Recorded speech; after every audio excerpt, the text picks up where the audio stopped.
Welcome in everybody for another episode of Brace for Impact. I'm your host Parks, and of course joining me is Benikage. It feels like it's been forever, but there's not really been much action kind of behind the scenes. We are truly in the off season right now. Yeah, actually, I was looking at the notes right before we went live, and I'm like, Yeah, yeah, there's not a actually, lot. it's not that chock full. No, let's get to the results first, though, because we did have a little bit of competitions, Yeah. right? A little bit of competitive Counter Strike in the women's scene to go over, and we're gonna start with the Cash Cups. So we're gonna start over. Where do you want to start? I always ask you this. I always like starting in Oceania and just kind of slowly working my way up the page. It makes it nice and easy for Right, me. I would say we should start with Asia, but the last three in a row didn't have happen. been canceled. So Yeah, sure. unfortunately. Yeah, it's one of those things. Actually, Yeah. something notable with this that we haven't ever really discussed before, just because cash cups have only like just come up now. The question was asked, at least for the NA grouping, and it's going to be, I'm guessing, consistent across all. Once the move to FaceIt happened, the limit to how many times you can participate was gone. So it used to be if you Oh. won two in a row, you couldn't participate in the third. They've changed that now. You can just participate. You're good to go. Just keep playing, keep playing, keep playing. Which good and bad. Good because it means that you're consistently going to have the best team in there to play against. Bad because if they continue to win, it's going to monopolize them continuing to win. You don't get the better team in there until they just truly beat out the best team, which is what you want. But it gets kind of, some teams can get discouraged potentially. I think is the best way to say it, in terms of just, yeah, we know we're going into this tournament, X team is going to win because they've won the last 5 or 6 in a row. Yeah, yeah. But I don't know. I feel like it should be. I think having specific rules for specific regions, Yeah, but I feel like it should be rules specifically for the main regions. Like if you're in one of the three main regions and you win two in a row, then you have to sit out the third. yeah, But if you're in one of the two or three minor regions, really, shouldn't matter then anymore. it should just be play because Yeah, there's just not enough signups, right? no, exactly. So I think that's what it really should be. But overall, also it encourages teams to I guess continue to play every week. I don't know. Who knows? Who Well, knows? Well, yeah, it's one of these things where I'm like, it could be a good decision, could be a bad decision. I won't know. I really won't know. yeah. Like, We don't know until, I can't do a thought experiment to get to, what I mean, yeah, we're not what there the yet. most likely result would be. You know what I mean? Yeah, So yeah, we're not there yet. yeah, All right. Well, let's move into the actual tournaments then. So we'll start off in yep. Oceania, and Summer Cup number one ends up being Stacks for Cash versus Yarp. Same players, different team names coming through. Barf, Arya, Angel Gun, Maddie, Noogs on Yarp. Stacks of Cash, Artemis, Bernie, Soko, Miji, and Coney. 2-0 for Yarp goes their way. And it didn't really seem particularly close, 16-7, 16-5. Notably, Anubis and Vertigo played. Pretty cool to see. And that was their first Cash Cup. Yeah. And then second Cash Cup comes in, and again, Barf, Arya, Angel Gun, Maddie, Noogs on Yarp, going up against Treads this time, that being Bones, Eminent, Mew, and Soke. Soko. Soko? It's Soko, but she put the little O_O face in the middle. Yeah. Uh Big important note here is Eminent. Eminent's back. Look. Eminent is a player who I loved watching to play, and now Right. she's moved on. But great to see her back in the Cash Cups, and unfortunately didn't get the victory. Yarp No. again, 2-0. Inferno and Ancient this time. Yes. So nice to see the different maps, and Vertigo was the third pick. So it's interesting to see the different maps getting picked out here now. This region is Experimenting. definitely, yeah, I love this region. So, but no, Yarp winning both. The important thing to note is that the second Cash Cup, I actually didn't even know that was going to go on. Like, Mm. I had no clue that was going to go Yeah. on, and the only reason I didn't have a clue that was going to go on is because it literally was the same week as the IESF qualifier, which we will Right. get to a Yes. little later. But I was also like, the Riyadh tournament was at like 5 a.m. start time, I think, or something like that, Yeah. and it was like, The cash cup's at like 2 a.m. for me, right? Obviously not 5 a.m. local to Australia. No. 5 a.m. local to me. But the point is, like, I'm like, I just didn't think there was going to be, like, I just thought that one cash cup was just going to be no signups because everyone was like fixated on the Riyadh Right, tournament. But, exactly. It was. I mean, I popped in for a few of the watch parties just towards the tail end. I always woke up a little late just because it's the weekend and I try to sleep in. It was cool to see the support coming through on that. Speaking of support, South Africa on their EU servers playing some Cash Cup. I love how you just broke down on that because they don't have any support. This is what I do to them every single day. I prefer not to speak. Yeah. If I speak, I am in big trouble. I don't want to be in big trouble. Okay, well, I will handle South Africa then. First one was Vibe and Female going up against White Rabbit Amorales. White Rabbit Amorales win in a 3-map fashion. First map going the way of Vibin, that was Vertigo, and then Anubis and Mirage going to WRA for the first one. And then coming into the second Cash Cup, I'm just gonna double check. I don't have a bracket. Why don't I have a bracket? How rude.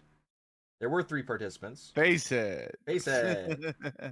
Yeah, so it was ATK, Vibin, and Cat Moms. I don't know who's on Cat Moms, and I'm not going to check. That sounds so rude. We're moving on here. We're moving fast. Fair enough. ATK versus Vibin, because I want to get to the main, like, some of the other points we got. Some big points that we're coming up with. 16-5, 16-7, Vertigo and Anubis. And again, Vertigo and Anubis coming back into this conversation of these teams. They want to play these other maps. They enjoy the chance to play something that's not Mirage, Inferno, Overpass. We have not learned our lesson yet. Do not worry. Coming in next is South America. Yeah. 2 Cash Cups. They had 3 teams in the first one, and it ended up being Biggs and Cash versus Revotrix, which is it's just a bunch of mixes coming in. So Fakes and Cash is Gabi, Anna X, Bob's. It's Black Dragons. Yeah. And then Retrovix is Brandina, Coldzina, Chroma, Dani, 11, which is Maiden Pug. Yeah.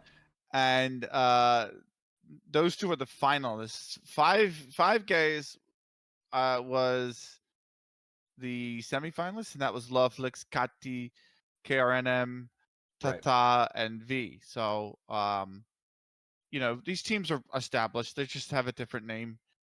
But like you said, Retrovix 2-0 in the first Cash Cup. Mirage and Ancient, so everybody getting a little Ancient action going on. Yeah. I like it. I think it's a good map. I can't remember, somebody said it's a terrible map in the LCA project, and I'm like, boo this man. I felt like you know what I mean? Like, just get the bell out and go shave, like, just constantly. But the second Cash Cup, by the way, we had 6 participants. Yes, so I see that. we had quite Gaming, a few teams. Cafina, Linda E Bonita, Heroicas, Locotrones, and Mooncat's team. Yep. So Mooncat's team, pretty consistent team name actually across like Gamers Club, the League of Feminina series. They were in both, and now they're here. So yeah. No, it's good. And I mean, like you said, four teams go in. So we got a semifinals coming through and everything like that. Heroicas versus Cafina goes the way of Heroicas in pretty dominant fashion. Same thing for Linda E Bonita against Mooncats. So Heroicas versus Linda E Bonita goes right the way of Linda E Bonita. But oh my goodness, Nuke. Sorry, go ahead. It's like quintuple overtime. Yeah. I should have qualified, by the way. That the Locotrones team were DQ'd. So. Oh geez.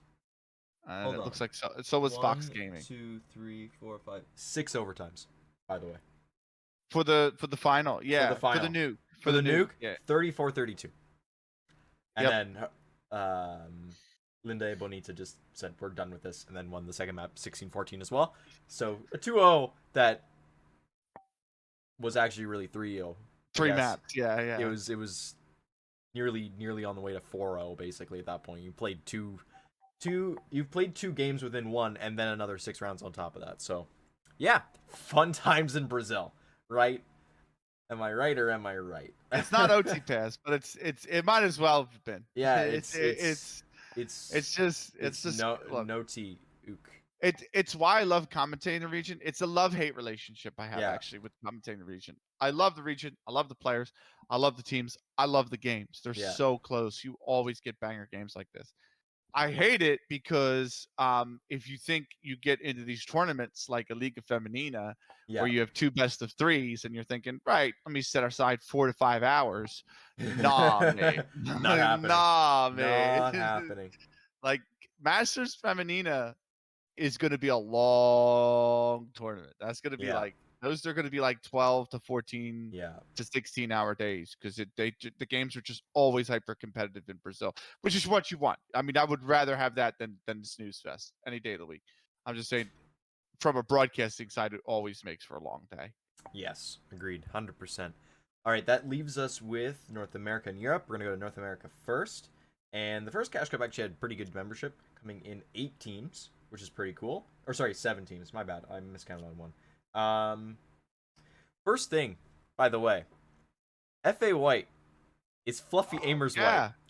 yeah. Fluffy Amers White, not free agent White, like I No. thought for 3 weeks because nobody told me otherwise, and I never saw You're anything. in your hockey mode. You're in your hockey mode. I mean, like FA White, okay, sure, free agent White, like that. Sure, you added a color to it, whatever. That's give yourself something that's not just looking for org, I guess, if that makes sense. No, Fluffy Amers White.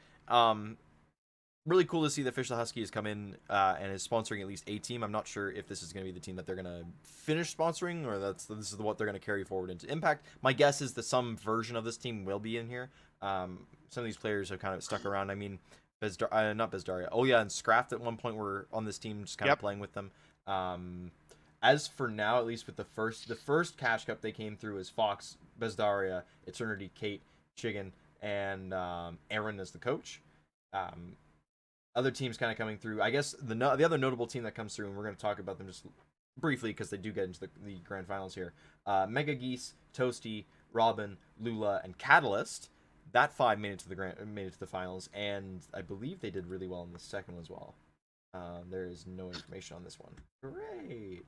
The second one. The second one isn't actually filled out, but on the Liquipedia page. On the But Liquipedia on the page, bracket, let me look at the bracket. They were out in the first round. Yeah, to they Fluffy got Amers White. They got smoked actually. Yeah, Wow. I'm looking at that. They got absolutely smoked.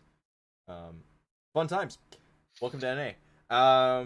No, so I mean Shimmer was here as well, of course.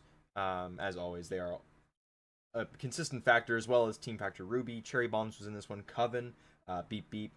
And it ended up being Shimmer versus Tatsugeki in the grand finals of the first one. And it wasn't really that close. I guess the notable, it was a 16-6, 16-8 for Shimmer. They took the win on that one. The interesting thing, I guess, was in the semifinals, Fluffy Amers White, they are a roster I'm going to say to keep an eye on just based on this, and some future results that they get. 19-17 on Mirage for Shimmer, but bringing them to the brink on that one, and then a 16-10 on Ancient. Again, Ancient is a very strong map, I'd say, for Shimmer. It's one of their go-tos when it comes to map stuff. So that's something to keep an eye on. But yeah, overall, I mean, Fluffy Amers White, Beep Beep, Tatsugeki are the top 4 on that one. And Shimmer, of course, take the W. And then in the second one, it is Shimmer going up against Beep Beep in the finals. But really, the finals should have been what the semifinals was, which was FA White versus Shimmer, which went 3 maps. And the first one was actually... So it was Mirage, Ancient, and Overpass. 16-13, Mirage goes the way of Shimmer. Then Ancient goes the way of Fluffy Amers White, 16-10. And then, of course, the final is Shimmer all day, Overpass, 16-4. So it was very, very close until I was going to say, it's a shame we didn't get like a good third map because the series set itself up so great. You know what I mean? It really And did. I'm like, oh, Overpass. And then we just got, Yeah. I mean, Shimmer were just clinical on it. They were really, really good on it. But this, like, I look, this Fluffy Amers side is one that now they've got my attention. Yes. And I've got to look. I'm looking at them going into the qualifiers. Like, with the expectation that they could be a side that very well make the Impact League. Yes. So I mean, there's still that's what 4 I'm looking. spots. In terms of the teams that aren't in right now, which is you got Team Factory Ruby, just going by known names who were in there last season. Team Factory Ruby, and I think Team Factory Ruby is the only team that is like confirmed to be coming back, because we don't know about Starfish. Saints is dead, and Hot Flash I think was the other team. No, it wasn't Hot Flash. I'm wrong on that. It's Detonate. No, Detonate were invited back. They have a spot. Yeah, they're Detonate coming. were back. already Yeah, invited. you're right. I'm trying to think about the 8th team that was in, because it was Team Factory Ruby, Starfish, Saints. We could just look it up. Well, I'm kind of stalling so you would look it up, but Oh, sorry. if I stall long enough, maybe he'll catch the hint. Catch on. Bite. Bite. Okay, that's so maybe Bite comes back. Well, Kale Cat was on that team, and so was Rice on that Bite team. Right? So we're gonna substitute Bite then for FA White. Let's say. Yeah, pretty much. So I'd say Team Factory Ruby, FA White for sure. You've got good teams in Beep Beep, Coven, Totsugeki, potentially Cherry Bombs. We haven't seen too much of them playing as a full roster recently. I mean, they've been trialing a 5th for a while now. Right. They had Olya in for the final offensive game. I don't know if they did that the second game around or who else they had. I don't know. But we haven't seen too much of them because various people are off doing things. Yep. So yeah, that's another conversation to have, I guess, in the next episode leading up to it. Because I think our next episode is going to be like just before the first qualifier. Yes. But we'll get to that in a second here because we have an update on that as well. Final Cash Cups then for the start of the summer season is in Europe, and 5 teams in the first one, 9 teams in the second. You can tell it's the summer break, by the way. Yeah, you can tell it's the summer break. I was going to say, like, I'm looking at the amount of teams coming through earlier, like 21, 19, 18, 11, 10, 18. And it's been kind of it was very high, and then kind of towards March time, it kind of started going downwards. They were still managed, of course, to stay above 10 until June. Once June hit, plenty of people were probably off on vacation. They're doing other stuff, traveling because it's good weather around there. 7 teams, 8 teams. This time around, it's 5 teams in the first one, 9 teams in the second. And in the first one, we have a team called Oliver Peak winning. And yes. Now, you know who's on Oliver Peak? Have you taken a look at who's on Oliver? I have taken a look at who's on Oliver Peak. Okay, so this is like ex Astralis essentially, right? Right. And they played together with a few new players. Obviously, they have. I think it's just Death, right? The DE13 TH. I think it's just Death. But I don't know who you're looking at. I see Hakomi, Menaskine, Joanna, Kezi, Oliver Kitty. Peak. I see Kezi, Wild, Death, Hakomi, Joanna, Kitty, and Coach No. Are you looking at qualifier? Are you looking at number 2? I'm looking at number 1. I don't know. I don't see a Death on there. Anyways, under Oliver Peak. Okay. Yeah, Hakomi, I'm looking at Menaskine. participants. Should I actually go into the match? No, I looked at under notable participants. I see. Anyways, it's All right, whatever. old man. Okay. I'm just kidding. I'm looking at. I'll take a screenshot of it. Take a screenshot and show me later. Yeah. Show me later. Show me later. It's all good. So anyway, but the main thing is the main point before we lost the plot. Yeah. was that it's ex Astralis, right? Right. So just something to look out for going forward because we're gonna have news on that later in this episode as well. By the way. Yeah. But they came out on top. They beat some decent teams in here too. The final was a 16-6, 16-14. So a little bit close. Yeah. 16-14 on the overpass, but the Anubis 16-6. So like that they picked the Anubis, by the way, as well. But no, good to see ex Astralis. The girls that were on Astralis still kicking about. Yeah, no, they're doing great. Okay, so that leaves us with just the last Cash Cup then, Cash Cup number 2 in Europe. And we got 9 teams in this time. Notable teams coming in as well. You've got the only team that had a logo coming into the last one, by the way, was East Legends. This time coming around, we have 9 Pandas Fearless, East Legends, Incilio Female, and VP Angels.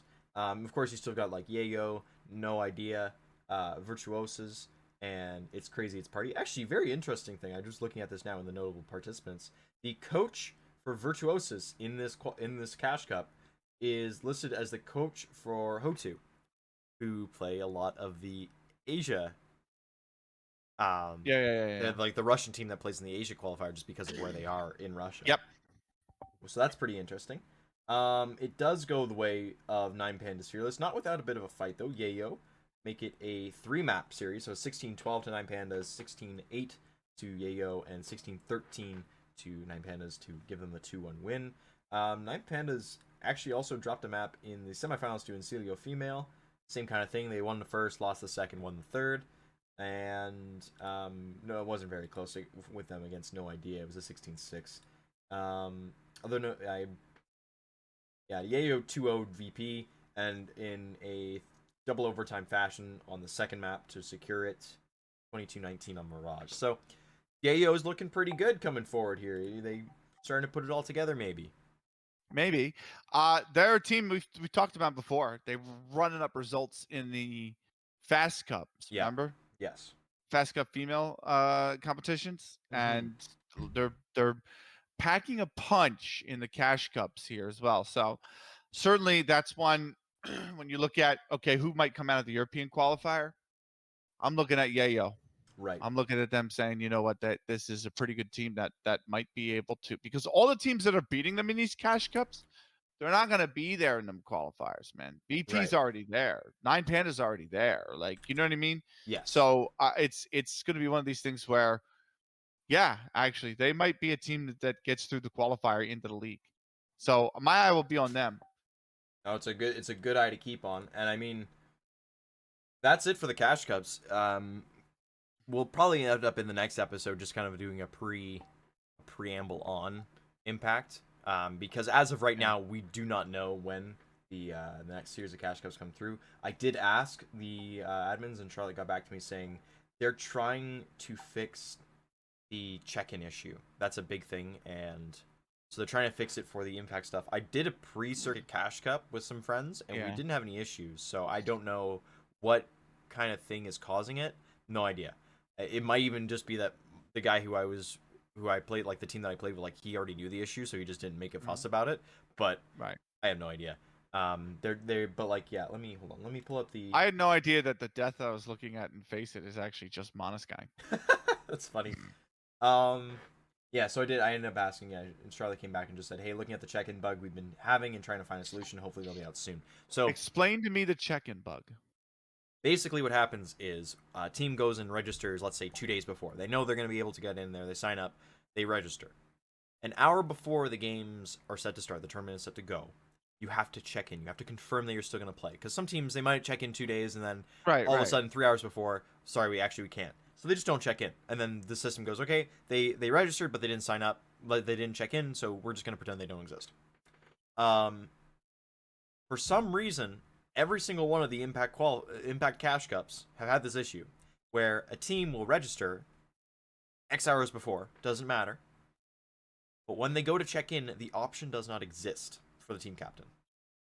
However, when you register an hour before, it automatically checks you in, which means the teams, what they did was they would unregister, and then they'd re-register, and everything would be fine. Doesn't really mess with anything because you're still using the same template, you're still using the team, but it's annoying, and it's an extra step, and it really does not need to be there, if that makes sense. It does. It does. So moving on, let's move on to the other result. Yes. Because we do have to get to a lot of news. Yes, there's a lot of news. IESF Asia Pacific Qualifier. So IESF is this organization, random, that are running a world qualifier. And they had this year's been a little bit better, right? Yes, it's been better I'd run say than last year. A little bit better say. run. The qualifier, the early on times of the qualifiers was pretty poor. Like how they handled the qualifiers early on, very, very poor. But whatever. They're past that at this Right. point. Certain teams for certain regions have been automatically chosen, and the remnants are going in to do That was qualifiers. last year. That was No, the no, no. old. This is still ongoing. Like that's what happened with America and Canada. Was they Oh, just kind of okay, just yeah, said, no, that's here you fair go. We're just gonna have the Yes, Americans but play. but uh, moving that aside for 1 second, right? Mm-hmm. Yep. The point I was going to make is, you are right because South Africa had that issue last year, but Yep. but there has been more eyes on it this year, so there's more, I guess, expectations of it's being scrutinized more. Yeah. And So I it's mean, not it's not as yeah. just shady and Oh, randomly it's still under the pretty table shady. than it was. Don't you worry about It's that. There's still some no, I shady yeah, stuff you're going right. on. I just it's my point is like it's there's some areas where it's a leveler playing field because there's more eye scrutiny on it. Yes. The case being Europe, Brazil, Yep. and the Asia Pacific, right? Right. So that's where even South Africa was a little bit better this year. But Yeah. let's get into what we're here for. That's the Asia Pacific qualifier. So all the grand finals are 10 teams. They are going to be held in Isai, I believe it is, in Romania, right? Yeah. And Romania qualifies as the host country. Poland is the winner of last year's tournament, so they're automatically through. Team Netherlands already won Europe. We covered that in the previous episode. Mm-hmm. Argentina and Brazil won qualifiers in the Americas, the South Americas. Right. Mainly Argentina is the X, like a mix of ex MIBR and the current Ravens side, which is Right. the ex LRV side, if you remember. Yeah. And then Team Brazil is actually, oddly enough, not one of the more top teams because obviously they have like a huge load of players. Like Mhm. MIBR could have made it, B4 could have made it. Well, maybe not MIBR; they have two Argentinians, but you get my point. B4 Yeah. could have made it, all that. But it's you, Guiazina, Marina, Yor, and Pack. Oddly enough, so then they had North Africa and South Africa qualifier. Team Egypt won the North Africa qualifier.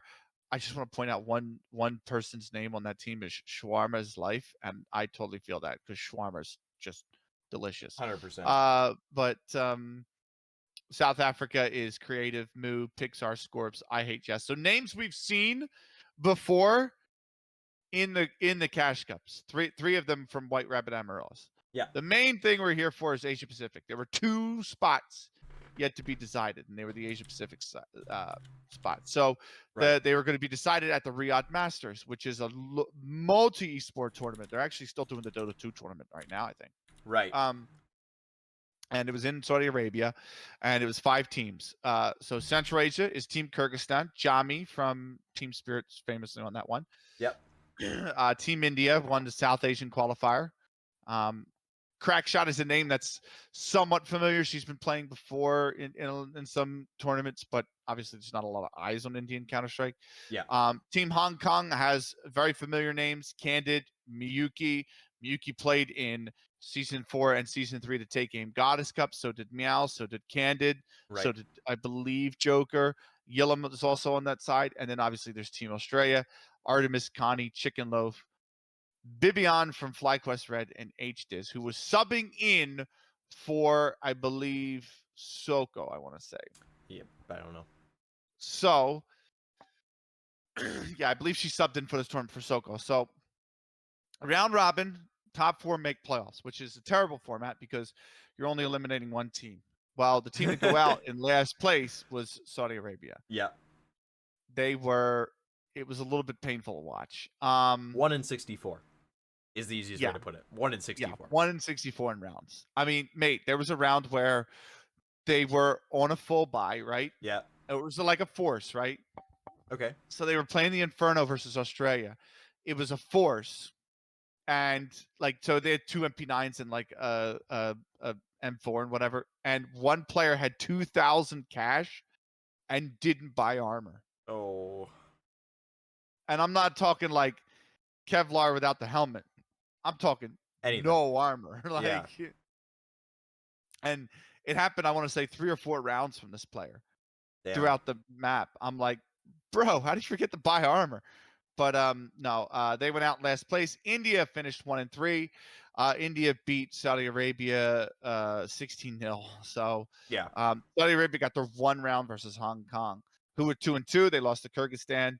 They lost to Australia, but they beat the other two, and then Kyrgyzstan beat Everybody but everybody but Australia. Yeah, and Australia. then Which Australia just won out.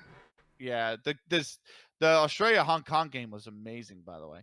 But in the group stage, Yeah. So Australia would play the bottom seed, that's India, and then Hong Kong would play Kyrgyzstan. You only need to make the grand final Yes. to get to land, right? Yes. And so I when I was looking at this, because I was looking at this going, I think Kyrgyzstan's going to be tough. Jami's pretty good, like, and then Hong Kong is really good, like, Yeah. you know. They came out swinging. Oh yeah, and 16-5, that's 16-14. yeah, and that's the crazy thing. Like Hong Kong, like I'm looking at these players going, man, they play so much competitive Counter-Strike. Like, to me, they were the favorites. And Yeah. then Kyrgyzstan was the second favorites. Well, Hong Kong finished third in the group stage, got Kyrgyzstan in the semifinals. And once that happened, I'm like, right, I thought the Aussies might go 3-1. Yeah. They might go 2-2, but I didn't expect them to go 4-0. And once they were 4-0 playing India, it was a lock. It was an absolute lock. So they beat India 16-0 on Anubis 16-2. So they qualified. Hong Kong 16-5, 16-14, like you said. They played a third place match just for prize money. India had a really good showing in that 16-10, 16-8. Kyrgyzstan winning. Yeah. But Australia won the final 16-8, 16-7. So they win the lion's share of the prize pool, which wasn't really it's nothing to snuff at. It's 12,500. Yeah. Which is pretty good for land. 7K for the team Australia. Yeah, so that's really good for them. And they go to the finals, or they go in finals. They qualify in for Romania. The so real big congratulations to them. They played exquisite Counter-Strike. By the way, that match on Hong Kong on Mirage, I think they were down something like 7-1. Yeah. And they came back and won 16-11. Vivian dropped 39 kills on that Mirage. Just an unbelievable performance from her. And that's why I was like, I don't know if she's going to be able to do that again. Like, you drop 39, it's a 16-11. Like, what happens if you drop 25 and you have a good performance? Yeah. You probably lose that. You probably lose that map like 16-13 or something. You know what I mean? Yeah. So I just did a quick look. Sorry to cut you off here. For Team Australia in the Oceania qualifiers, it was Soko and Evelyn for that were not, I won't say replaced, but they were swapped out for Bibian and HDiz. So that's pretty neat. Yeah, I don't think Evelyn could go. So Vivian stepped in, and Soko had personal reasons she couldn't attend Riyadh. Yeah. But she will be there in Romania. So and HDiz, credit to her, she had some moments where she was just insane. Yeah. And they played very well. So that was nice. Going forward into 2024, I would like it if it was like, maybe open IP, or they could coordinate something in terms of feeds and broadcasts, because they shouldn't have to. It was a pain to get anything, and getting a feed was awful. But nonetheless, it was a good tournament, and Australia have won, which means I now have to somehow, some way, film myself doing a shoey. Yes, that was the thing that you said to them that you were going to do, as stupidly as you said it. You have to ride out. I actually was going to do it this week, but then I wound up getting a stomach virus. Yes, I had food poisoning on Monday. Yeah, you've been through the ringer last week. You want to know something real random? I don't want to know anything. No, nothing like that. Yeah. But just random. I dropped 14 pounds the opening 3 days of that stomach virus. Yeah, I was gonna say it was bad. Yeah. So weight loss. That's not the way you want to do it, y'all. No, that's not the way you want to do it. But no, nonetheless, that's the end of the results. Yes, that is the end of the results. And then we're just gonna kind of quickly push through here. Where are we at? We're just over the half an hour mark here, so we got a good amount of time. Before we get to your big thing, the big change up that's kind of come through is ESL Impact qualifier date changes. So they have updated the dates. Old dates were the old dates were the 18th to 20th, which is weekend number 3 of August, and then the other one was the 25th to 27th, which was weekend number 4 of August. That has been changed. 18th to 20th is still the same. So the third weekend of August is still going to be qualifiers. The big change is the second qualifier is midweek, 23rd to 25th. So it starts on the Wednesday, goes Thursday, Friday, dependent on how long is needed. So, And the whole reason for that is because it clashes with the IESF tournament. Exactly. So that's where that stands. I mean, I just kind of looking at most of the players that are in IESF, not many of them are going to be affected by this. I think most of them are already on teams that are already slotted in for ISF, at least in like Europe and North America. I'm not so sure about South America. I guess not, because actually, presumably all of Team Netherlands, because that's a lot of ex Astralis, and obviously Astralis is keeping the spot, so they're all affected. Yeah, so they just need to qualify during the first one. It's pretty easy to do, I guess. I don't know. It seems kind of simple. Yes. So that's where that sits then. And I think that's where I'm gonna let you take the wheel, because we had a big bomb. I'm gonna lead this up. I'm gonna lead us up into this. There's one minor piece of news before that. Right. And it is about that like Team Netherlands team. It's okay. Yes. Let's hit that one quickly. Yep. So as you know, Joanna, Kezi, and Måneskin were dropped from Astralis, right? Yep. And Astralis is moving on. So Keziwal made the announcement that they are going to go. They're looking for an org, and they're going to have a go at it independently as a mixed international side. So Keziwal from Hungary. I don't know why I said Hungary instead of just Hungary, but apologies. Kitty from Ireland, Joanna from Bulgaria, Måneskin from the Netherlands, and Hikomi from Poland. So pretty good side in all things. Kitty's actually played quite a bit of women's Counter-Strike for a while. She was like one of the names that when I was first picking up women's Counter-Strike in 2019 that would be playing in the ECA league. So she's been playing for a while. Pretty good player. But Hikomi has always been a very good Polish player.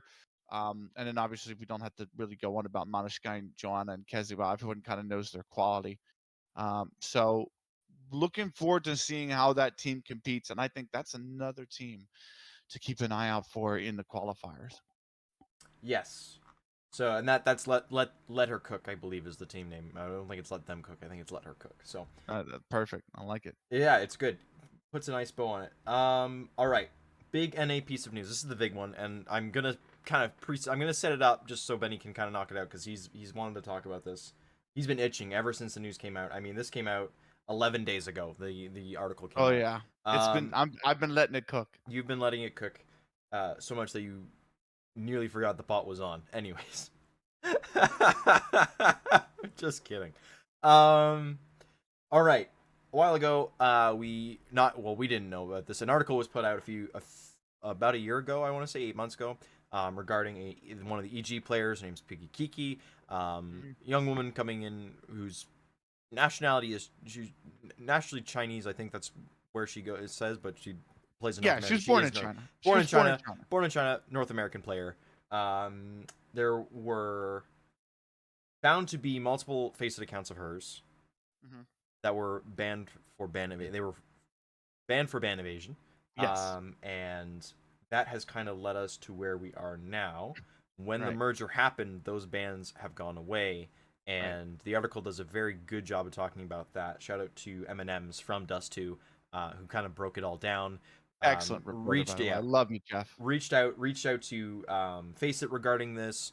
Reached out to the player regarding this even originally, and that is kind of where we got the infamous "I don't know" actually came from. Is just that was Piggykiki's response to the allegations of just having to. It's a great meme. I say it a lot now. I think back. It is one of those things where it's like that's just somebody who doesn't know how to do PR being put on the spot. Yeah. And the best thing to do is like a PR response. And they just don't know how to give a PR response. So they just said, they're young, I don't know, actually. Don't know. Yeah. So that is important thing to note is Piggykiki at the time of this recording is 18 years old. So that does play in, I think, to what Benny's going to say here. But yeah, Benny, the floor is yours on kind of where you're going with this. I think the preamble is kind of established where we're at is the bans are gone now. Correct. The bans for ban evasions are gone, Correct. and Piggykiki will be free to play season 4 as if there was no bans at all. Due partially to the merger, partially to other rule changes Correct. within FaceIt. So there's one thing, there's a few things we want to establish, right? There's a few facts we need to establish. Yeah. Because I think a lot of people are up in arms about this. Understandably so, Yeah. from an ethical standpoint and all that, understandably so, right? Because not enough has been said, I think, officially through official channels, either on the EG side, either on the ESL side. You know, I understand that. I understand why there is an outcry about that, right? Or about this situation. And I think that is part of the reason why, right? People just want to know. They want something they can pin as an official statement. And we didn't get that the whole way through. No. Now, the important thing to note is that it's basically the banned accounts were there because basically it's like a 2-year ban. So FaceIt, and I'm just gonna bring up the article and read the paragraph. The original article. Yeah. Back from October 2022. All right. Know that date. October 2022 is this article. So it says, so yeah, over a year ago. Yep. No, under a year ago. Almost a year ago. Anyway, the Article 3, while the presence of a ban for ban evasion on FaceIt doesn't explicitly confirm that Piggykiki's accounts were cheating, Dust2.us has confirmed with sources within FaceIt that these types of bans are only applied in response to cheating bans on alternative accounts. Additionally, FaceIt's support page states any user caught evading a cheat ban shall be permanently banned from playing and making a new FaceIt account. So, obviously, like, you're going to be banned for making a new account. They're not going to be able to catch that the moment that you make the account, though, right? Like, no, it doesn't matter if it's ESEA, FaceIt, eSportal, you know, whatever they play on in China. I can't remember off the top of my head. Like, it doesn't. They're not going to catch it the moment you go to make the account, right? Yes. It's always going to be a retroactive thing, with looking at IP addresses and whatnot, right? And location and stuff. So, I think the most important thing here is that the ruling was the ban for cheating is 2 years, right? We all know that. It's pretty universal across FaceIt and ESL, has been for a while. Yeah, according to the supporting article that they link in there, it says cheating is 2 years. Is a 2-year ban. The rule for the evasion was if you evade the ban, it resets the ban timer. So, for example, if you get banned in March, right, for cheating, and you create an account, and in October, let's do years. It'll be a lot easier. Yeah. You get banned in 2021 for cheating. Yeah. You make a new account to evade the ban. In 2022, that account gets banned for ban evasion. Yep. The ESL's old ruling was it resets the timer. So instead of the original count now being unbanned in 2023, it's going to serve the full 2 years again, and you won't be unbanned until 2024. Right. That's the ruling that FaceIt's removed, which has caused all of Piggykiki's accounts to be unbanned. Yeah. Right. That's the ruling, which confirms one thing, and that means that the ban timer has to have been reset at some point, right? Because if the original ban expires, it's been over 2 years. So you can at least stretch back from today 2 years ago to an original ban, which would have been 2021, right? Right. July 24th at the time of this recording. Yeah. 2021. Would have been 2 years back. So the important thing I want to note about that is there was no impact circuit in 2021. No. And there was no announcement of an impact circuit in 2021. So this is the middle of the dark ages for the women's Counter-Strike scene, right? When we had nothing. Like, there was nothing. And so the other thing I want to say is that would put Piggykiki's age at the time at 16. Now, other factors I want to bring in. The original account that was banned for ban evasion, right? Yeah. Was banned in the article. According to the article, directly says the first account, which is tied to a Steam account Piggykiki uses for ESL Impact League, was banned 2 years ago in early October. Dust2.us understands. Now, the date on the article is October 8th, 2022. Right. So if it was banned 2 years ago or in early October, which is around the same time the article was written, it would have been 2020. So now you're talking about the original account, the first account that was banned for ban evasion was October 2020. Piggykiki is now 15. Okay. The reason I point that out is because, and I've said this to you before we went live, and I'm going to Yep. bring it up on air because it's a point. That account was created June 8th, 2019. So if I'm to believe that this account was created to evade the ban, it means there was a ban that was made on an account already prior to this account being created, right? Correct. Does that logic make That sense? that holds. Okay. Which means that the ban for cheating had to have happened before June the 8th, 2019.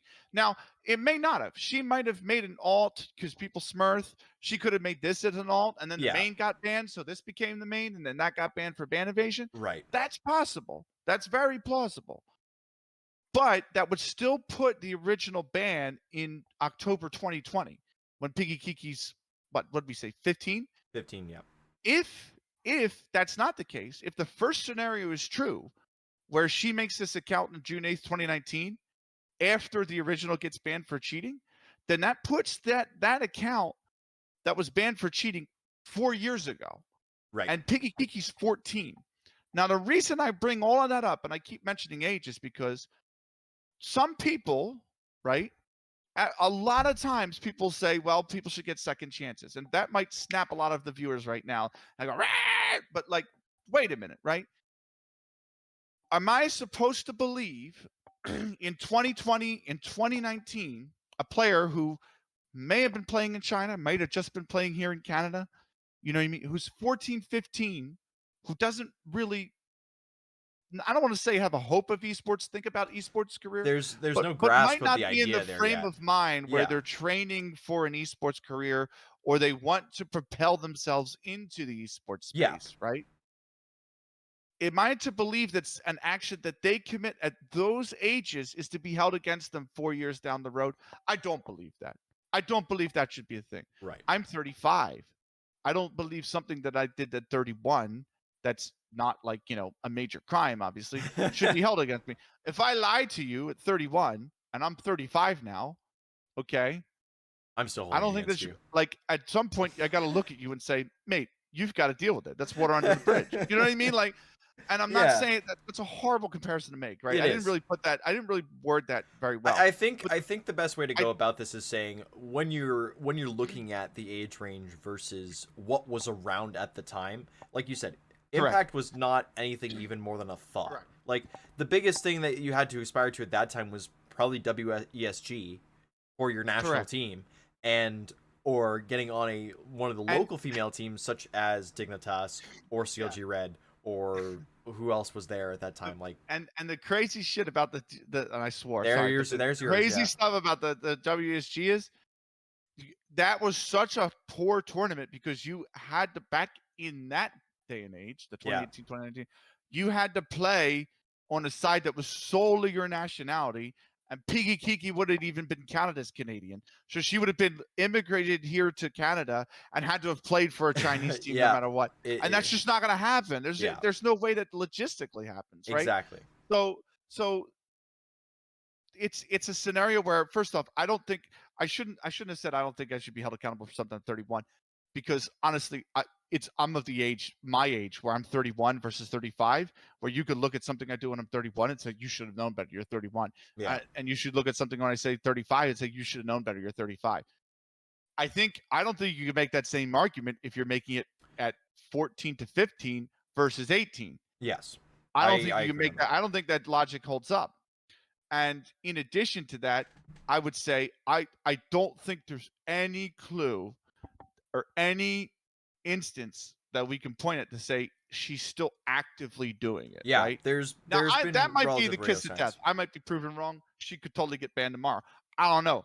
But I think that there is an instance where it's I just think I don't think it's happening today. I think it's pretty evident that it's not happening today, right? Yeah. So I want to say, I mean, and I think the evidence is pretty clear too, because that team is absolute dog. But that's the other point. Okay, it's like, come on. So All right. I think they're. I That's think a they're gonna great be- point. Sure, run with I it. think. I think they're going to be better in season 4. But Yeah. still, I think if you look at like the Impact League, her matches in the Impact League, her matches outside of the Impact League, or pugging or whatever, right? I don't think it's happening. It could be. I could be proof tomorrow. I'm Yeah. okay with that possibility. You know what I mean? Like you have to be, right? Yes. So I can only state what I know of as of the 24th of July 2023. You know what I mean? It all could change tomorrow. Yeah. But I think the main point is I'm not going to hold her accountable for something that she could have potentially done when she's 14, 15. And I think everyone here, and whether they agree, whether they believe she cheated or not, which there is very good evidence to suggest that she did. Well, I hold don't on. think. Here's the thing that was said in the article. Yeah. The follow up article was Right. All right, let me find it really quick. This okay. No, I've got it. So in the last few paragraphs here, they talked to EFG regarding this, and EFG came back and just said Piggykiki's ban on FaceIt has indeed been lifted following the merger between ESL and FaceIt. We are aligning policies across our products. As a result, and as communicated on our community support portal, our banning policy, including bans due to cheating, has been adjusted on June 26th, and past bans have been updated accordingly. In the specific case of Piggykiki, her ban expired according to the updated policy, meaning she is able to play again on her FaceIt account. Jeff then continues to go on and says, this clears up a number of questions about Piggykiki's case and provides a significant change to how the ESL will be handling bans moving forward for it. For Piggykiki, it conclusively verifies that she did cheat and engage in her ban evasion, but it also reveals the ban evasion bans are no longer permanent. Right. So what the conclusion that's been drawn is, years and years ago, somewhere down the line, Piggykiki cheated, or an account was flagged for cheating. And generally speaking, that means that the player cheated. Right. And the ban evasions and their clocks and the resetting and all that has finally been cleared. That update is done. That's the new stance on that all. That's where they're at. And I'm just going to quickly chime in here before you get back on your counterpoint here. One thing that I've noted that I'm upset with is how EG has handled the situation. Which is 100%. Say nothing, speak nothing, pretend it doesn't exist, and just constantly say nothing, and just I have a counterpoint hide to it that, all, hide it all. Yeah. So I have a counterpoint to that, and then I have one other point. I think that's one thing. I think that's one thing that upset a lot of people was it's honestly its own joke at this point. Is just EG with their female team just don't say anything. They don't do anything, and it's so weird considering what they were trying to do when they originally picked up this team and how supportive everybody was. And we got nothing. So now, that's kind of what I was alluding to at the start when I said, obviously people were outraged by an official statement through official channels. Yes. Right. Yes. And they 100%. You're on the nose. They have the right to be. They have the right to be outraged, and they should be. That's 100% correct. Yes. Right. It proves to me that EG really didn't vet anything when they signed the team. Right. I think that was pretty much clear once the first article dropped back in 2020. Yeah. The counterpoint to the EG not saying anything is that is actually like the PR move that they should have made. Like, if you put yourselves in EG's shoes, you don't say anything. How do you handle it? You ignore it. The best way to handle it is you don't say anything. ESL remove the bans of their own. I don't really need to say anything now. Yeah. So from EG standpoint, from a PR standpoint, this is actually exactly what they needed to do, is just say nothing, right? It's just really funny that then Piggykiki comes on and says, I don't know, actually. Yeah. I mean, is it ethical they don't say anything? No. Is it right? No. Do people have the right to be outraged? Yes, and they should be. That's 100% correct. But they're doing what is best for the org. Their situation at the time. I mean, a lot of people would snap back at that and might say, well, the best thing to do is to drop the player. Sure, I agree. I do agree. Yeah. But at the same time, like, if you're not, you have to think stick something players' out, quality and you want to go forward, and if they know and it's something where they're 14, 15 and she cheated, then I might be in EG's boat too if I'm that we're going to say that was 14, 15. Like, why? I'm not going to worry about it. Are you going to worry about it? No. Okay, let's move on. You know what I Yep. mean? Like, oh, other people have a problem with it. Great, it's their problem to deal with. You know what I mean? And Yeah. that's how they handle it. So that EG only did what the best move for EG was at the time. The other thing I want to say is the only other argument I've really heard is that Band Evasion doesn't show remorse for the actions, which is true, but isn't holistically true. Because the reason that I say that is because the ban evasion. So if you let's say the ban happened early 2019, right? Like Yeah. March, and then the account gets created in June, and they play again, right? Obviously, no remorse is shown, right? I would agree with that. And then there's a second account that gets banned in 2020, which is less than a year later. The problem I have is where are you going to play the game against the better players? Where are you going to pug? Are you going to pug an MM? Are you going to No. be forced to play MM? Yeah. At I this don't think point, you're going to. yeah, you're not going to. You're just going to continue to try and You're force your way too through. right. You're going to want to play against better players who are all on Exactly. FaceIt. Yeah. What? Okay, so are you going to go for the ESEA? Our system in ESEA has been Nobody was dead. pugging on ESEA. Yeah. Nobody. Why do you think? Why do you think ESEA is merging into FaceIt, and FaceIt's not merging into ESEA? Because everybody Why likes do the we think? FaceIt. The Because FaceIt servers more. nobody's Yeah. right, and nobody's pugging on ESEA. Exactly. They said, "Screw this." When the moment it became one company, everybody was like, "I don't need to pug on ESEA anymore." Yeah. Because Just stay on FaceIt's so FaceIt. much better. Yeah. And people were pugging on FaceIt before the merger more than ESEA. Yeah. So you know, where is she going to go to pug? So you know what I mean, against Yes. better Yes. players and No, I play even 100% agree. competitively. Yep. And so it's this scenario where the player doesn't have anything to play for in 2021. There's nothing in the women's circuit. She has no plans to become a competitive player because North America has no roadmap to becoming a Yeah. women's They're competitive player, right? like at this point, it's just CLG Red, and they are hanging in there basically. Like, That's essentially it. Yes. yeah. So yeah, so for me, when you look at that's why I say when you look at all of the factors, the fact that only FaceIt is that FaceIt in North America is the only platform that pugging is being done on a high level. The only other option for it would be matchmaking, and everybody knows right now that that's just not acceptable. That's No. not the outlet, right? No. The fact that the bands could be 5 years dated when she's, you know, or 4 years dated when she's 14 years of age. The fact that, you know, the account was never found, by the way, the actual account for cheating. When you take every individual piece of evidence together, this is the correct decision from ESL. And I think the witch hunt needs to calm down. I think a lot of other people who are outraged, be outraged at EG, be outraged. You could be outraged a little bit at FaceIt. I mean, not really. Yeah, I mean, There's not much to be outraged. The rule for. changing kind of comes at an interesting Maybe point of time. I think there's a little yes. bit where they're looking at that and they're going, "That's kind of." I know, But you can say merger things, but at some point somebody's Right. looking at that and going, "That's a little." The timing is a little convenient, and I think that was a point that was made. And Right. at some point, you just gotta look and say, "Well, they've got to make the decision at some point."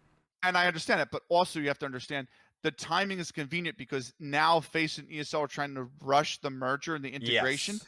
Because the off season's a little bit longer Exactly. because everyone's waiting on CS2. Yes. So no time like the present to try and get it done. You know, smooth. Yeah. Yeah. So and you know, you look at all, like I said, all those factors, and I think that's you could be outraged at FaceIt or ESL a little bit, sure.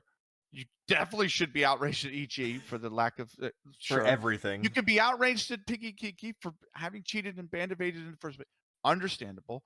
But the witch hunt that say that she shouldn't play in season 4 or that she shouldn't be, I think that It's needs not to, founded. I think whoever has that sort of mindset needs to have a serious talk with themselves and console with themselves. Because I think when you look at all the factors, you can say there's enough here to understand that there is a lot of adolescence in play and a lot of a maturity ladder that isn't fully grown and put into place that is starting to now potentially, because she's older and starting to that show is up. that's why you don't want to cut the roots out. Yes. Because if she is growing that maturity ladder and she's done cheating, she never cheats again, then banning her would be the wrong move, right? Right. Now it's something where if she cheats again, it needs to be heavy. Like the axe has to come. Yeah, the Do you axe know what will I mean? fall heavily. But that's where I'm at. Like a second chance, I think is deserved here when you look at all the factors.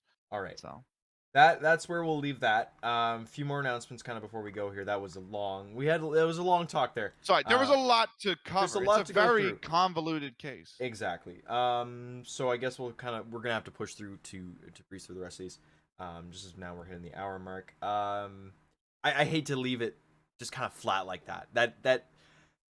Yeah. What the There's, Piggykiki stuff? yeah, or there's just, no way to really. No, I think, Yeah, there's nothing to leave at that I point. think we've Like touched everything. that's where we're at. Oh no, we've touched on everything, but there's not really. The conclusion is just kind of chill. The conclusion is, can I use your swear? Yeah, sure. The conclusion is mind your own business and shut. It's like, no, just kidding. I won't use your. Okay. That's actually not the conclusion. The That isn't conclusion the is conclusion. just like give people a second chance if they make a mistake when they're very young. Yes. And all the evidence shows that could have very much been the case. Right. Okay. Anyway. Girl gamer. Gamer girl. Girl, Yeah. Girl gamer girl. They are gonna have a few tournaments coming up in 2023. I don't. Okay. Don't you want to go to Atlanta, Benny? Because that's where the North First American off, one is. I have two very good friends in Atlanta. I would love to go to Atlanta. Do you want to go to Atlanta? I would probably have to skip out on Atlanta because I'll probably be on my way back At from Valencia. Valencia. Yeah. Anyways, So hold the on. big news is to get onto it. Gamer Girl announced a world circuit. They're going to run Yes. 5 tournaments around the world, starting August 25th, 27th Yep. in Daejeon. So Yes, that is Korea, I believe. So And it's listed I as their believe Asia tournament. I believe it's in South Korea. I believe that's South Korea. Yes. Dubai. And yep. In September, Cape Town in October, and North then 2 in America. December. Yes, North America on December 13th, so it's a one day, and then they've got Mexico City. Yeah, 16th on the 17th for their LATAM, and that's the remainder of their 2023 circuit. Yes. We don't really know too much more about it at this time. Now, 2 things real quick. Yeah. It's not the remainder of their 2023 circuit. That is their 2023 circuit. I don't think they've run a 2023 tournament so far. They might have run one in like Romania, I think, but it was like. So it's a little late to be announcing a world circuit 7 months into the year, guys. Yeah. I don't know if anyone gave you the memo, but I am, and I like I like where they've chosen. There was some talk like, why are we playing in Mexico City? It's not safe, and blah blah blah blah blah blah blah, and like Cape Town because there was a shooting incident. We talked about it with Newt, obviously, on the podcast. Go see that. Go see that episode of BFI Extras. And I think it's one of those things where you can't plan for all of that. I think Mexico City's fine. I think Atlanta's fine. Like, you know what I mean? Cape Town's fine. I don't have any issue with the places they picked are fine, but they're not big like eye-catching places, I guess, if that makes sense. Like Dubai is the only one that really is a big one in terms of like who are they going to have there, because we don't know we don't know anything about this other than where they are and when they are. There's nothing else that's come through in terms of qualifiers, in terms of more information. It is just, hey, we're going to be in these 5 places on these 5 dates. Check out the stream eventually. Yeah. Once we let that know. If it doesn't get load shedded in South Africa. Yeah. All right. So that's all we've got for Girl Gamer. And then a few more roster announcements to come through. The first one's really good news. NIP have filled their roster vacancy with AIM coming in to join up. Really cool to see from her. I will the British invasion. The English Counter-Strike player from Newcastle upon Tyre. There you go. Away the lads. Oh god. Away the gals, I guess. Away the gals, I guess. Yeah. And then two other announcements here. We're gonna make them kind of quick. They do deserve more time. They really honestly do. Black Dragons has announced that once the contracts run on their current team, they will not be re-signing them. They're going to be taking a step back. They just financial trouble right now. They're not. The contracts have already run. Have they? Gone. Oh, there you go. Gone. So they're free agents. So. Yeah, so they're free agents. We alluded that on the last episode that was going to be the case, and it is just now official that they're Yes, They're gone. that's where that runs. And then on the other side, a ode to an old team that used to have has had female teams in the past. Ambush has announced that they are also closing their doors, Yes. So and they're dropping their male team already. And they've had female teams in yeah. the past, so They dropped their male team, and then the guy who owns it was like, "I've been hired to this esports organization." I'm like, "Come on, you." Anyway, Ambush is a side that they're German-based org. They were a yeah, German-based org, and just very quickly to touch on the history, they had a women's team. They ran seasonal cups before the owner bowed out of the scene because he hated arguing all the time because he didn't know how to run the tournaments. Essentially, he would just leave it to eSportal, essentially, like the standings on eSportal, and people like it was a huge argument on the 5th seasonal cash cup. I remember because the two teams tied on like map difference, round difference, or they tied on record, and I think like the head-to-head also finished a 15-15 tie, and they allowed ties or something like that. And they were like, "Well, what's the tiebreaker?" And he was like, "I don't know." And then the eSportal page like auto calculated the standings, and he's like, "Okay, I guess this team goes through." And it's like, dude, where's your rule book? You know what I mean? Like, so it was messy. It was really messy. But to be fair to Ambush, they for a while, for like 2 years during the pandemic years, committed to women's Counter-Strike. They always had a yeah, team. I think they were partially salaried, if I remember correctly, as well. right, So it was like one of these things where they did, um, support the scene in a small way. They ran the seasonal cups. They did 5 of them, and then they did the final one as an ode to Grumpy right after he passed. Um, and they brought in the sponsorship from Zowie as their main sponsor at the time to run those cups. They were like yeah, 1,500 euro cups. They were the only things going in 2020, 2021. I'm telling you, those were the only things running. And just some of the players that you see now in the impact scene, Kezi Wow, you know, Ida, yeah, ID, Zana, they played in those competitions. The whole Nigma Galaxy lineup, most of that lineup, I think pre-Tori was in that competition as Galaxy Racer. And Tori was on the old No Fear 5 team at the time, I think, right? The one that eventually became Nine Pandas. Fatal was on that team. So, they have a slice of history in women's Counter-Strike.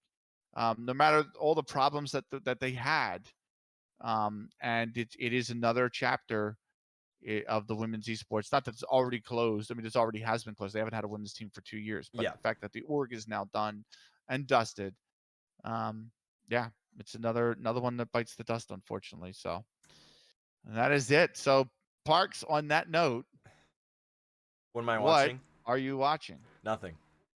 I've done absolutely nothing but teleport bread for 3 days. That's a good TF2. That's a good TF2 joke. I've done nothing but teleport bread for 3 days. Nothing? But teleport bread for 3 Nada. days. Zip zilch. No, I'm mostly kidding. I believe Cherry Bombs are playing have a last match today. Okay. For Final Impact or for Final Offensive. Just trying to think what else is out there right now. We don't know anything about the Cash Cups. And the ESEA season isn't starting anytime soon. I believe, and I believe most of FlyQuest Red at this point are still on vacation, so we don't see anything from them. I'm just kind of keeping up with people at this time, working on some projects and stuff that I'm going to keep my mouth shut on because every single time I talk about them and get excited, about 2 weeks later I forget about them entirely. Welcome to Project Work with Parks. I do nothing for a long time. Suddenly get a sprint of passion and then nothing again for a very long time. No, I honestly I can't really think of anything that I'm gonna be distinctly paying attention to. Because this is my time off now. Yeah, you can keep looking, but I let you talk for a long time today. You did. I'm sorry. There was a lot. Look, it was a look. You don't have to get defensive. Please just tell me what you're watching so we can go. Okay. I am watching Masters Femenina 7. And you know why I'm watching it? Why? Because there's a very good chance that I'm going to be commentating Woo! Masters Femenina 7. So, Amazing. that is the weekend. They announced the dates finally, by the way, and that is 2 weekends time. So the 11th, no, 3 weekends time. We're gonna have a whole nother pod recorded. Okay, I'm not watching anything. Yeah, amazing. This is the perfect 2 weeks. We're doing nothing. We're on vacation. Finally. Let's go. Yeah, we're folks. finally on the 2-week vacation. I don't know. We're gonna come. You know what? We'll come back in 2 weeks, and we're gonna have to wrap. We're gonna have to talk about the teams that potentially will make open qualifier. We'll do a qualifier primer. We'll do some qualifier primer. Well, we you know gotta what we do probably a will end up big doing. We'll probably end up doing. a primer. Yeah, we'll have a big. Well, you can do that. We'll bring on a special guest for you to do that with instead of me because I know nothing. We'll like convince. We'll convince like Nessie. We'll convince like Nessie to come back or something. That'd be something. I'm on it. I'm on it right now. Hit her up. You know, Hit her I'm up. on it. I'll sit in the background and record you guys. I have no problem with that. No, I think we'll figure out what we're doing next for sure. We've got a special episode coming out next week as well for that. So you know, pretty cool interviewee. I'm not gonna say who it is because that kind of ruins the surprise. But pretty cool interviewee. And I mean, we'll still have stuff coming down the pipe, in of course every single week. Not every single week, every other week. We're not going anywhere. We're not until the 2-year anniversary. Maybe then we'll take a break and claim something or other. I don't know. That's a long time. Yeah, we're gonna go. We're gonna go on a boat and we will never come back. He's Parks. I'm Benny. That's the end of what is it, episode 22 of BFI. We're nearly there. So we will see you in a fortnight. We'll see you next week for the special episode, like you said. Yep. And we'll see you back here for episode 23 in a fortnight's time. Till then, take care. Bye for now.